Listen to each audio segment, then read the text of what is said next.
बिस्मिल्लाहिर्रहमानिर्रहीम। अस्सलाम वालेकुम। आप देख रहे हैं Ali Agri Info YouTube channel और मैं हूं आपका होस्ट अरशद अली। किसान दोस्तों, गंदम के खादों का प्लान तैयार करने से पहले दो चीज़ें हम अगर समझ लें तो प्लान तैयार करने में भी आसानी हो जाएगी और खादों के इस्तेमाल में भी आसानी हो जाएगी और इस तरीके से हम अपना ख़र्चा भी काफ़ी हद तक बैलेंस कर सकेंगे। पहली चीज़ तो हमें ये मालूम होनी चाहिए कि पौधे की आदत क्या है, पौधा अपनी लाइफ किस तरह से जीता है। पौधा जर्मिनेट होने के बाद जड़ों को डेवलप करने की कोशिश करता है, तैयारी करता है ग्रोथ के मराहल को तय करने की। पहले पानी पे जो तकरीबन 20 से 25 दिन के राउंड अबाउट, कुछ इलाकों में कम बेश भी पानी की तैयारी हो जाती है। ये जो स्टेज है ना, ये थोड़ी सी अहम होती है क्योंकि यहाँ पे पैदावारी शगुफ़े निकलने होते हैं और इससे फौरी जो हमारी फसल है वो ग्रोथ की तरफ बढ़ जाती है और यहाँ पे जड़ें भी डेवलप करने की पौधे को बड़ी ज़रूरत होती है। इसे आप पहला अहम मरहला कह लें गंदम की फसल में। इसके बाद ग्रोथ का प्रोसेस चलता रहता है और आखिर हमारा जो पौधा है वो गोब की हालत को पहुंचता है। अब गोब की हालत ऐसी है, आप यूं कह सकते हैं कि पौधा बालग हो जाता है यहाँ पे और वो गाबन होता है अपनी नस्ल को आगे बढ़ाने के लिए। और गोब की हालत गंदम के प्रोसेस में दूसरी बड़ी अहम स्टेज होती है। पहली स्टेज पहले पानी पे जहाँ पे टेलरिंग होनी होती है और दूसरी अहम गोब की होती है जहाँ पे फ्रूट का फैसला होना होता है कि फ्रूट कितना होना चाहिए, फ्रूट की क्वालिटी क्या होनी चाहिए, सिट्टे का साइज़ क्या होना चाहिए। ये सारी चीज़ें यहाँ पे तय होंगी। जो कुछ हमने करना यहाँ पे करना है। ये हम आपको पौधे की आदत बता रहे हैं। और एक बड़ी अहम बात बताऊं, अगर आप लोगों की समझ में आ जाए तो कोई भी पौधा, कुछ पौधे ऐसे होते हैं जो फ्रूटिंग के साथ साथ अपनी ग्रोथ भी जारी रखते हैं और कुछ पौधे ऐसे होते हैं जिन्होंने सिर्फ एक दफ़ा फ्रूट देना है, उसके बाद ख़त्म। चूँकि गंदम ऐसी इक़साम में आती है जिन्होंने एक बारगी फल देना है, उसके बाद ख़त्म। तो ऐसे पौधों का पता है क्या करते हैं, जब फ्रूटिंग की स्टेज होती है पौधे का जोर करवा देते हैं। आप जो दे सकते हैं फ्रूटिंग के लिए दे दें और पौधा जो कर सकता है बेहतर फ्रूटिंग के लिए उसे करवा दें, क्योंकि इसके बाद और फ्रूट नहीं आना जो आपने लेना है। यहाँ पे पौधे का पूरा जोर लगवा देना चाहिए ताकि वो अच्छा फ्रूट तैयार करे, ज़्यादा फ्रूट तैयार करे और फ्रूट की क्वालिटी बेहतर तैयार करे। ये बड़ी अहम बात है इस मौके पे। तो ये कुछ आदत हैं गंदम के पौधे की जो मैंने बताई हैं। अब थोड़ी सी हम अफादियत पे गौर करते हैं खादों की। देखिए, फास्फोर्स हम इसलिए इस्तेमाल करते हैं अपनी फसलों में ताकि हमारी फसल जड़ों को अच्छी तरह से डेवलप कर ले और पैदावारी शगुफ़े बेहतरीन तरीके से इंक्रीज़ कर ले और फ्रूट की क्वालिटी बेहतर हो जाए, इसलिए इस्तेमाल करते हैं फास्फोर्स। नाइट्रोजन हम इसलिए इस्तेमाल करते हैं कि हमारी फसल ग्रोथ के मराहल को आसानी से तय कर ले। हम पौधे की हेल्प कर रहे होते हैं। और पोटाशियम हम इसलिए इस्तेमाल करते हैं कि हमारी फसल में जो फ्रूट है उसकी क्वांटिटी, उसकी क्वालिटी बेहतर हो जाए और फ्रूटिंग की स्टेज आसानी से तय हो जाए। ये मकसद होता है। अच्छा, इसके अलावा तो कोई मकसद नहीं होता खादों का, यही होता है ना। या ये भी होता है कि हमने स्टेज के हिसाब से अपने पौधे की हेल्प करनी है, ना कि पौधे की मुखालफत करनी है।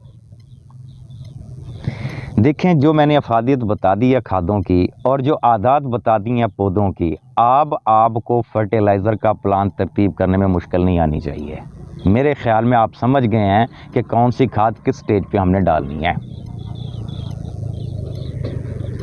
और बात रही पौधे की मुखालफत या पौधे की मदद की, तो वो ये है कि फ़र्ज़ करें कि पौधा ग्रोथ के मराहल में चल रहा है, हम फ्रूटिंग की खादें डाल डाल के उसे कबल अज़ वक्त फ्रूटिंग की तरफ माइल कर लेते हैं, तो ये पौधे की नेचर के ख़िलाफ़ है।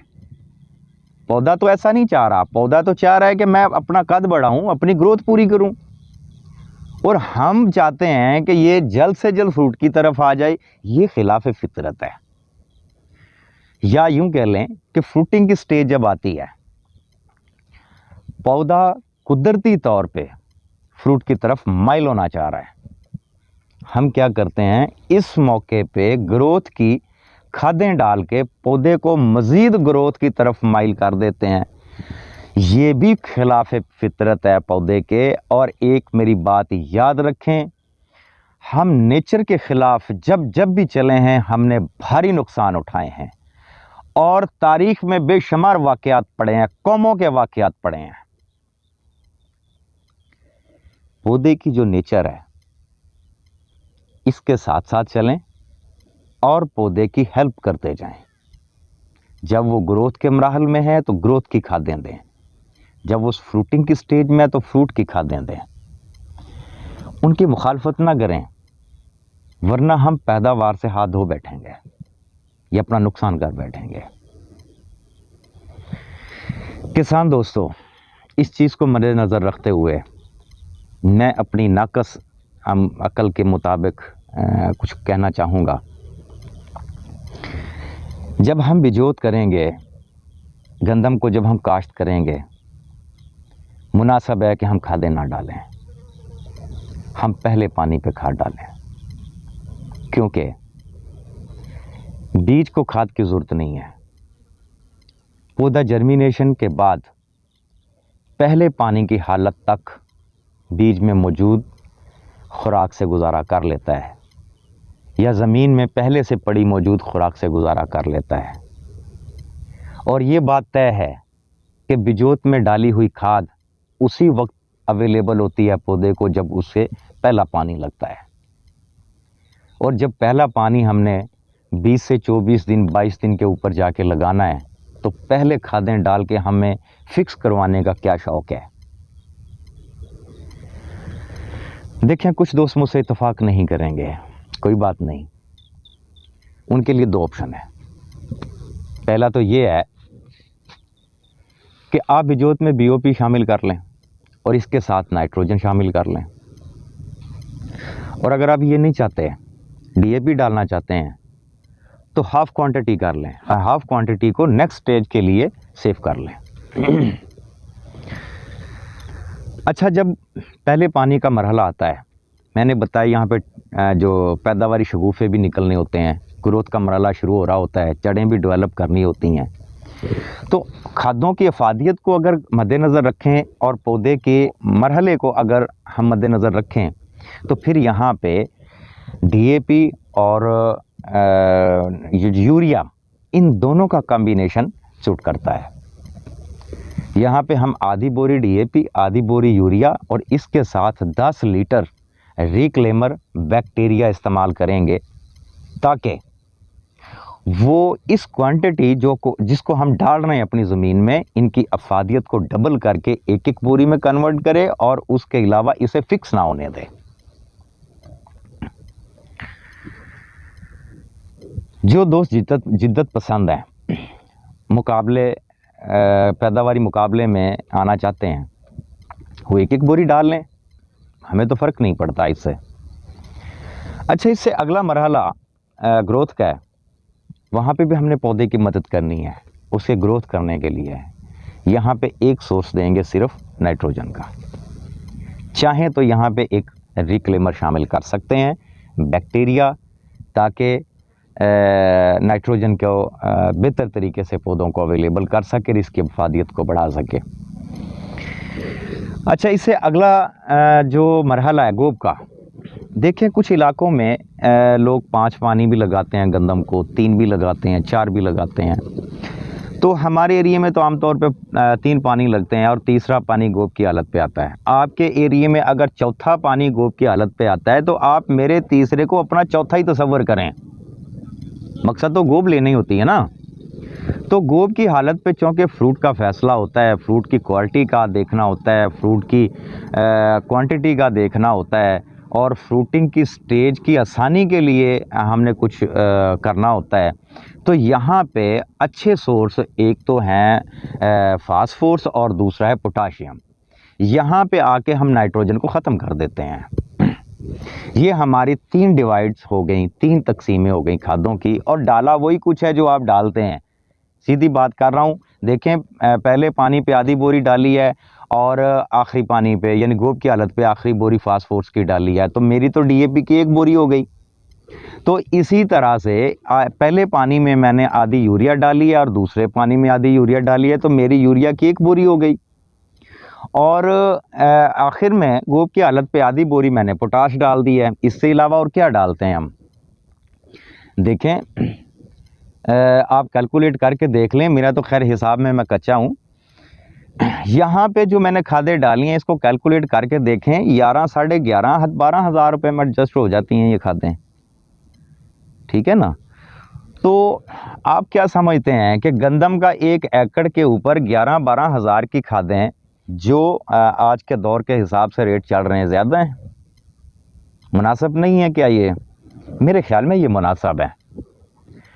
हाँ, कुछ दोस्त जो शौक़ रखते हैं वो बिजाई के टाइम आधी बोरी डीएपी डाल लें या बीओपी इस्तेमाल कर लें, वहाँ पे आप 4 साढ़े 4 हज़ार का इजाफा कर सकते हैं। तो इस तरह आपका ख़र्चा 15-16 हज़ार रुपये तक पर एकड़ के हिसाब से पहुँच जाता है खादों का। तो मेरे हिसाब से ये एक मुनासिब तरीका भी है और मुनासिब ख़र्चा भी है।